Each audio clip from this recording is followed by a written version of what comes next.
Hello, bienvenue à tous dans cette nouvelle vidéo. On fait un format complètement différent, totalement transparent. J'ai juste sorti la caméra, mis le casque et c'est parti.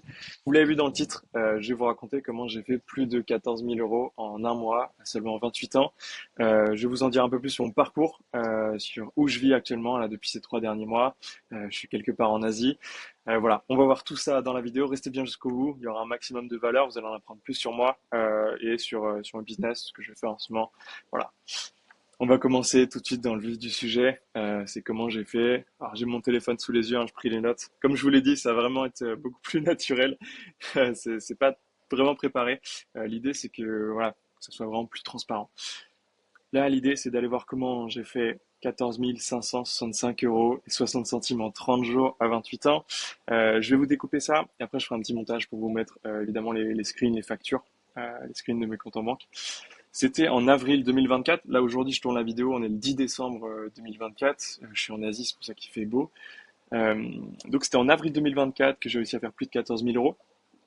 J'ai 11 000 euros, 11 550 euros qui a été généré par rapport à ma mission en freelance où j'étais développeur React pour une entreprise.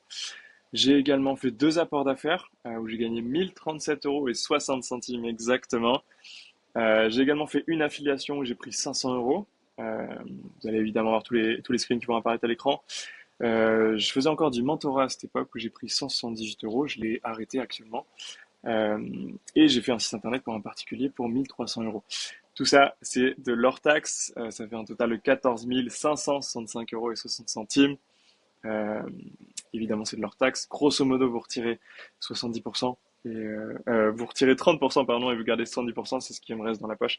Donc ça reste une somme assez importante, assez sympa. Qu'est-ce qui m'a permis de faire tout ça?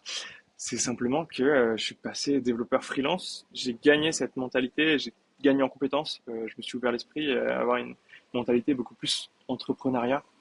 Déjà, choper une mission en freelance, vous l'avez vu, c'est 90% de mon revenu. Euh, Ça, c'était un gros game changer, pardon. Il faut savoir qu'il y a 3 ans, j'étais développeur CDI. Je touchais 2000 euros net par mois, hein. Je pourrais vous retrouver mes bulletins de salaire. Je veux dire, il y a 3 ans, je gagnais 2000 par mois, comme la plupart des Français. J'avais un CDI, 35 heures, je faisais quelques heures sup. Et ouais, une vie très classique. J'en ai eu marre, j'avais besoin de plus de liberté. Je me suis lancé en freelance. Et là, j'ai tout simplement fait x2, même x2,5 sur mes revenus. Et puis, j'ai commencé à avoir plus de liberté. J'ai vécu plusieurs mois à Bali. J'ai fait quelques mois en Espagne aussi, dans le sud de l'Espagne, à Marbella. Et aujourd'hui, là, je suis dans cette villa, je suis en Thaïlande. Je suis exactement sur l'île de Koh Phangan. Ça fait 3 mois que je suis là. Euh, alors, je suis pas dans cette villa depuis 3 mois, hein. Je vais être totalement transparent avec vous.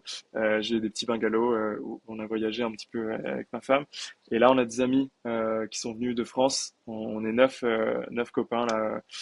Et donc, on s'est loué une grande villa. C'est plutôt sympa. J'en profite. Eux, ils sont partis en vacances. Et moi, je bosse, donc j'en profite pour tourner cette vidéo. Ça, c'est aussi, je vais aussi vous parler des avantages du fait d'être freelance, d'être développeur freelance. Oui, vous faites x2, x3 sur votre salaire. Oui, vous avez plus de liberté. Après, il y aura aussi les inconvénients, parce qu'il y en a un petit peu. Il y a évidemment beaucoup plus d'avantages, mais l'inconvénient, c'est qu'il faut se discipliner. Il faut, même si c'est beau, de gagner beaucoup plus d'argent, de voyager. Là, je suis dans un cadre paradisiaque, hein, on va pas se mentir. Mais il faut réussir à se motiver quand ce matin après le petit-déj, tout le monde va faire le tour de l'île. Non, moi à 10 heures, je suis sur le PC jusqu'à 18-19 heures et j'ai une journée de boulot à enchaîner. Et il faut faire les choses, il faut travailler. Donc là, c'est assez dur quand on est dans un cadre sympa. Voilà, ça c'était juste le seul inconvénient, je pense, à être freelance. Sinon, c'est que du kiff. Comme je disais, le freelance, c'est en que du kiff.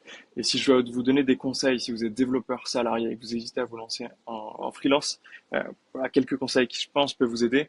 Euh, je sais que pour beaucoup, déjà, on va voir, c'est qu'ils ont peur. Mais moi-même, je l'ai été, on a peur, on comprend pas l'administratif, on a peur de pas trouver de clients, on a le syndrome de l'imposteur, on doute de nos compétences.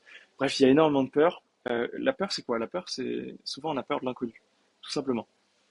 C'est parce que c'est quelque chose qu'on n'a pas encore fait. Moi-même, là, en ce moment, je suis en train de faire un accompagnement. Je fais du coaching privé. J'ai des lives le dimanche là que je fais pour les membres de mon accompagnement. Oui, au début, ça fait peur, mais il faut se lancer. Les premières fois font toujours peur, et on apprend de ça. Et on gagne en confiance en soi, on gagne en compétences. Donc il faut braver ses peurs. Euh, vous avez peur si vous y allez tête baissée. Si vous avez des stratégies, si vous avez une stratégie de prospection, si vous avez un positionnement qui est clair, qui est défini, vous avez fait une étude de marché, vous avez mis de l'argent de côté, vous êtes créé une trésorerie de sécurité, vous avez bien préparé justement le terrain avant de vous laisser en freelance, il n'y a aucun souci. Vous allez trouver des missions, il faut prospecter, il y a des choses à mettre en place. Il n'y a personne qui va le faire à votre place, c'est sûr et certain. Il va falloir se bouger le cul. Je suis désolé le langage, mais c'est vrai. On peut pas attendre que ça nous tombe tout cuit dans le bec. Il faut juste travailler et mettre des choses en place. Mon conseil, c'est, voilà, vous avez peur de trouver des missions, de pas trouver de mission en vous lançant en freelance. Ok, combien de temps vous prospectez? Est-ce que vous prospectez une demi-heure, une heure tous les jours? Est-ce que vous avez une stratégie qui est claire? Sur quelle plateforme vous prospectez? Est-ce que vous avez des scripts de messages? Est-ce que vous les avez essayés, peaufinés? Vous avez fait de l'A/B testing? Vous allez traquer un peu, voir lequel vous rapporte plus de réponses, de résultats. Donc voilà, mettez une stratégie claire euh, pour prospecter. C'est Établissez aussi une trésorerie de sécurité avant de vous lancer en freelance. Trésorerie de sécurité, qu'est-ce que c'est? Simplement d'avoir une, euh, un compte sur lequel vous avez placé de l'argent équivalent à ce que vous allez dépenser par mois. Imaginons que vous dépensez 2 000 € par mois. Mettez 3 à 6 mois de côté, donc 6 000 à 12 000 par exemple euros de côté. Ça vous permet de vous lancer en freelance. C'est déjà plus sereinement parce que vous avez un matelas de sécurité. Euh, donc le temps de trouver une mission et aussi pendant votre temps d'intermission. Ça vous permet de mieux gérer ça. Après, si vous avez besoin de vous faire accompagner, sachez que j'ai monté il y a 2 mois un accompagnement qui s'appelle La Passerelle. Qu'est-ce qu'on fait? En gros, en une phrase, on accompagne les développeurs salariés à réussir leur transition en freelance. Euh, pourquoi je suis bien placé pour faire ça? Tout simplement parce que ça fait 3 ans, plus de 3 ans que je suis freelance, plus de 5 ans que je suis développeur. Euh, j'ai bossé pour tout type de clients, j'ai fait tout type de prospection. J'ai bossé pour des particuliers, pour une association. J'ai fait du renfort dans une petite agence web. J'ai bossé dans des startups à Paris. J'ai eu un client à Londres. J'ai bossé dans des grands groupes comme le Coq Sportif ou Next City encore. Voilà, j'ai eu tout type de clients différents, des typologies différentes même de missions. Euh, En freelance, j'ai pu être sur place, j'ai pu faire du télétravail.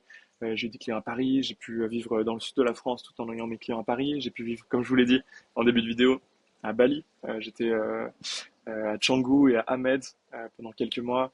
Là, actuellement, je suis en Thaïlande, toujours en full remote. Donc voilà, j'ai quand même une bonne expertise, une assez grande expertise dans le monde du freelancing, comment marche le marché, comment fonctionne le marché, mais aussi sur tout ce qui est négociation de full remote. J'ai pu choper une mission en hybride et finalement j'ai pas mis un pied dans la boîte. La boîte était à Lille, moi j'étais à Aix-en-Provence. J'ai pu faire la même chose avec une boîte à Paris. Voilà, j'ai énormément de choses, de background que je peux vous partager, que je peux vous apprendre. C'est pour ça que j'ai créé cet accompagnement qui s'appelle La Passerelle, où on aide encore une fois les développeurs salariés à réussir leur transition en freelance. Si vous êtes intéressé, je vous propose un call gratuit. Le lien est dans la description. C'est un call de 30 minutes. C'est une session de coaching, très exactement. L'idée, c'est quoi? C'est que si vous vous intéressez au freelancing, vous prenez un lien avec moi et pendant ce call, je vais répondre à vos questions. Si vous avez des peurs sur l'administratif, des questions sur la fiscalité, quelle société monter en fonction de mon profil, comment négocier du full remote, comment je prospecte, je vais répondre à toutes vos questions. Je vais vous aider, vous accompagner. Et évidemment, le call n'engage à rien. Si après vous voulez aller plus loin, et je vous présenterai l'accompagnement, s'il n'y a aucun souci, si vous ne voulez pas aller plus loin, dans tous les cas, l'idée c'est que vous repartez avec un maximum de connaissances, de réponses à vos questions. Voilà. J'espère que cette vidéo vous aura plu. C'était pas du tout préparé, c'était un peu vraiment en live. Donc voilà, dites-moi en commentaire si ce format de vidéo vous a plu, si vous en voulez plus. Je vais continuer moi à voyager. Là, je vais rentrer en France bientôt. Là, je rentre dans 8 jours en France pour passer les fêtes avec ma famille. Et spoiler, je vais retourner en Thaïlande parce que j'adore le pays. Moi, personnellement, là, je suis en train d'apprendre la langue thaïlandaise, pour la culture. Je fais du Muay Thai. Euh, et j'ai postulé un visa pour rester 5 ans en Thaïlande. Donc voilà, si vous voulez d'autres formats un peu plus en live comme ça, peut-être même format vlog plus tard, on pourra voir, faut que j'achète de l'équipement pour tout ça. Dites-le moi en commentaire. Et voilà, puis on se retrouve la semaine prochaine pour la prochaine vidéo. À bientôt, ciao ciao et bonne fête, joyeux Noël à vous en avance. Ciao.